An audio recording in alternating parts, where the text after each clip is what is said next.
Dear students, very good afternoon. Today we are going to discuss our worksheet number 68. प्यारे बच्चों, आपकी worksheet number 68 जो है वो आपका मूवमेंट्स का लास्ट लेसन है, द बेगर। मूवमेंट्स का लेसन नंबर 10, द बेगर, ये आपको दिया गया है इस वर्कशीट में। जैसे मैं आपको हमेशा बताता हूँ, आपने सिर्फ अपनी वर्कशीट पर डिपेंड नहीं रहना है बेटा। आप आपका जो ये लेसन है इसको अपनी टेक्स्ट बुक मूवमेंट से ज़रूर पढ़ेंगे। आपका लेसन नंबर 10 है, लास्ट लेसन है ना, द बेगर। वहाँ से ज़रूर पढ़ेंगे, वहाँ से पढ़ेंगे तो आपको ये पूरा समझ में आएगा। बहुत इंटरेस्टिंग चैप्टर है, वहाँ से आप इसको बहुत ध्यान से पढ़ेंगे। देख लेते हैं। The beggar is the story of transformation of a drunkard beggar into a hard working person set in a Russian backdrop। अब जो ये आपकी स्टोरी है द बेगर, वो क्या है? वो एक स्टोरी है किसकी? ट्रांसफॉर्मेशन की, है ना, किसी की चेंज की। किसकी? ऑफ अ ड्रंकर्ड बेगर, एक शराबी भिखारी है उसकी, जो किस में चेंज हो जाता है? Into a hard working person. और कहाँ की है? रशियन की, रशियन बैकड्रॉप की। तो रशियन बैकड्रॉप की एक स्टोरी है जिसमें एक भिखारी, एक एक एक जो शराबी भिखारी है, वो एक हार्ड वर्किंग पर्सन में किस प्रकार से जो क्या हो जाता है? चेंज हो जाता है उसका, है ना, ट्रांसफॉर्मेशन हो जाता है। पहले वो जो है एक कैसा था? बहुत ज़्यादा शराबी आदमी था, भीख मांगता था, भीख मांग कर शराब पीता था। लेकिन बाद में वो एक हार्ड वर्किंग पर्सन हो गया। ये आपकी स्टोरी है। लस्कोफ द बेगर, याद रखेंगे, बेगर भिखारी का नाम क्या है? Lushkoff. Lied to make money, है ना, लाई मतलब झूठ बोलना, ठीक है, लाइड टू मेक मनी, वो पैसे बनाने के लिए झूठ बोलता था। Sergei the advocate was clever enough, अब जो ये सरगई है ये एक एडवोकेट है, एक वकील है। ये इतना ज़्यादा क्लेवर है, इतना ज़्यादा चतुर है, टू डिटेक्ट, वो क्या कर लेता है? डिटेक्ट कर लेता है that the beggar was a lawyer, पहचान लेता है कि भिखारी झूठ बोल रहा है ना। कैसे पहचानता है? क्योंकि इसने भिखारी को देखा था एक जगह, वहाँ जो है दूसरी तरीके से ये झूठ बोल के पैसे मांग रहा था। तो फिर ये इसको, है ना, पहचान लेता है कि ये वही भिखारी है जो पहले झूठ बोल करके पैसे मांग रहा था, अब ये दूसरी तरीके से पैसे मांग रहा है। हाँ,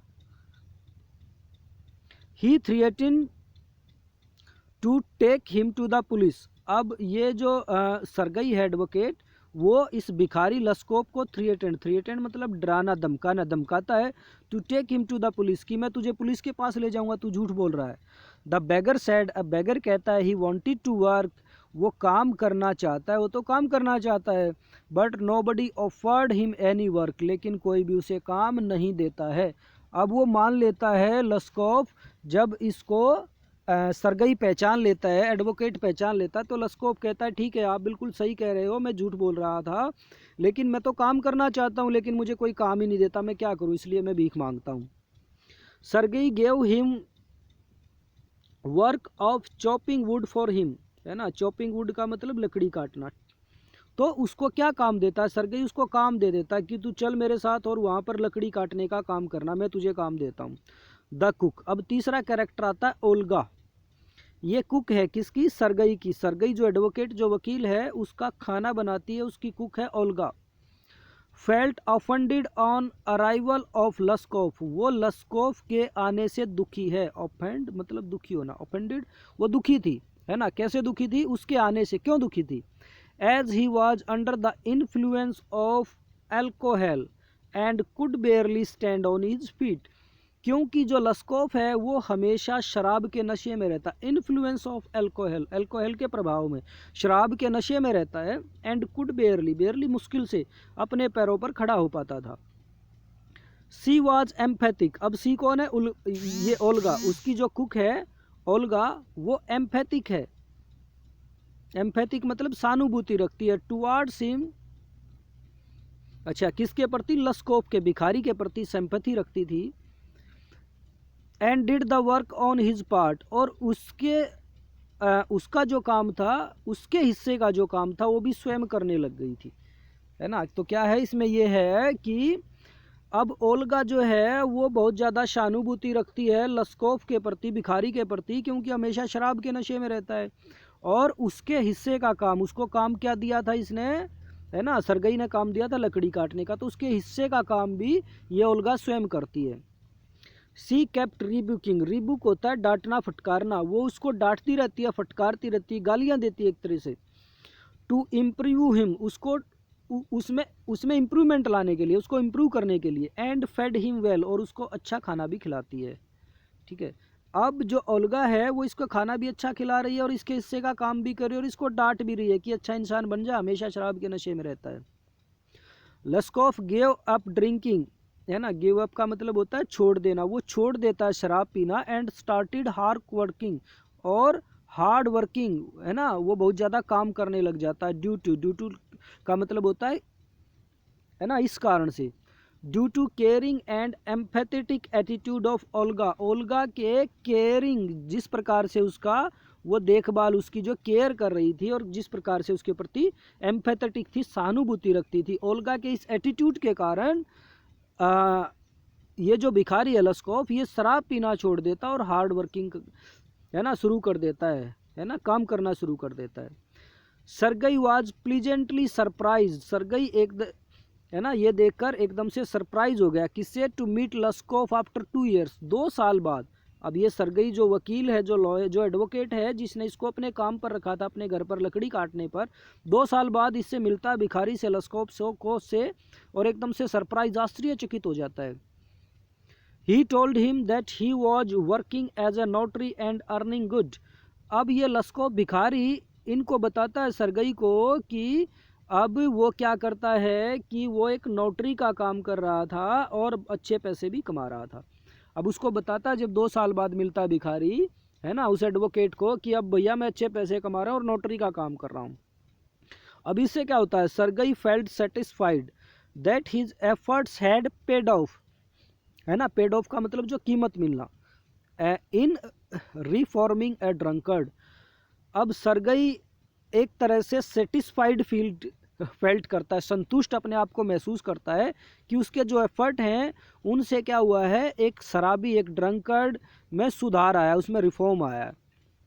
लस्कोफ टोल्ड सरगई, अब लस्कोफ भिखारी सरगई एडवोकेट को बताता है, that it was not for him but for cook Olga that he was a changed man. अब लस्कोफ उसको बताता है, सरगई को, कि मैं अच्छा इंसान बना हूँ आपके कारण नहीं, किसके कारण? आपकी जो कुक है ओल्गा, उसके कारण बना हूँ। क्यों? क्योंकि ओल्गा ने ही उसके प्रति सहानुभूति भी रखी। उस टाइम उसका जब वो काम करती थी लकड़ी काटने का, तो उसको ये बात महसूस हुई कि ये मेरे हिस्से का काम कर रही है और मुझे अपना काम स्वयं करना चाहिए।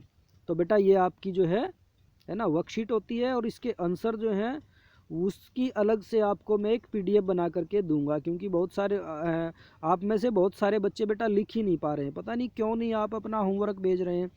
तीनों सेक्शन के बच्चे अपना होमवर्क बेटा ज़रूर भेजें। अब आप में से मानो एक सेक्शन के ग्रुप में अगर जो 4 बच्चे भेजते हैं, तो आप वहाँ से भी मदद ले सकते हैं, वहाँ से देख सकते हैं उन बच्चों ने क्या आंसर लिखे हैं। और अपनी जब टेक्स्ट बुक को पढ़ोगे इस पूरी स्टोरी को, तो आपको ज़रूर समझ में आएगा, है ना। और मैं आपको कहता हूँ बेटा, ये मेरा नंबर है, सबके पास है, और वर्कशीट के बाद में बताता भी हूँ, 9466395272, है ना। आपको कोई समस्या हो रही है किसी क्वेश्चन को समझ में, है ना, समझने में, आपकी जो वर्कशीट है इसमें से आपको कोई मीनिंग नहीं समझ में आ रहा, तो आप बेटा मेरे से पूछ सकते हैं, मैंने आपको बार बार कहा है। अब इसको आप 3-4 बार सुनेंगे तो आपको ज़रूर एक एक मीनिंग और सारी चीज़ें समझ में आएंगी, और एक बार इसको अपनी टेक्स्ट बुक से भी बेटा ज़रूर पढ़ेंगे। फिर भी अगर किसी बच्चे को कोई परेशानी होती है तो वो ज़रूर पूछे, ठीक है। इसकी आंसर की पीडीएफ भी मैं डाल दूंगा। और तीनों सेक्शन बेटा 9th A, B और C, तीनों सेक्शन अपना काम हर रोज़ करके भेजें बेटा, प्रतिदिन अपना काम पूरा करें और अपने होमवर्क ग्रुप में भेजते रहें, क्योंकि आपकी अटेंडेंस अभी इन्हीं से लग रही है। और आपका अभी जो आपका जो पास होने के लिए जो नंबर वगैरह लगेंगे वो शायद इन्हीं वर्कशीट्स के भी लग जाएं, ऐसा भी हो सकता है ना। तो अपना काम करते रहें बेटा। बहुत सारे बच्चे जो बिल्कुल भी काम नहीं कर रहे हैं फिर वो फेल हो जाएंगे, क्यों? 0 नंबर लगेंगे, एक भी वर्कशीट नहीं की।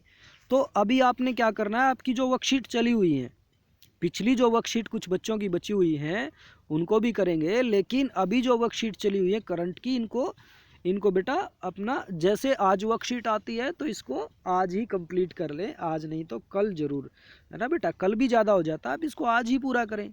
आज नहीं कर पाते तो कल तो आराम से कर लें अपनी वर्कशीट को। और अगर बेटा किसी को कोई परेशानी होती तो ज़रूर पूछें। और आपने अपना जो फाइल जो जमा करानी थी स्कूल में, वो भी अपनी आकर के स्कूल में जो है जमा कराएं बेटा अपनी फ़ाइल भी, जिससे आपके नंबर लगाए जा सके। Thank you.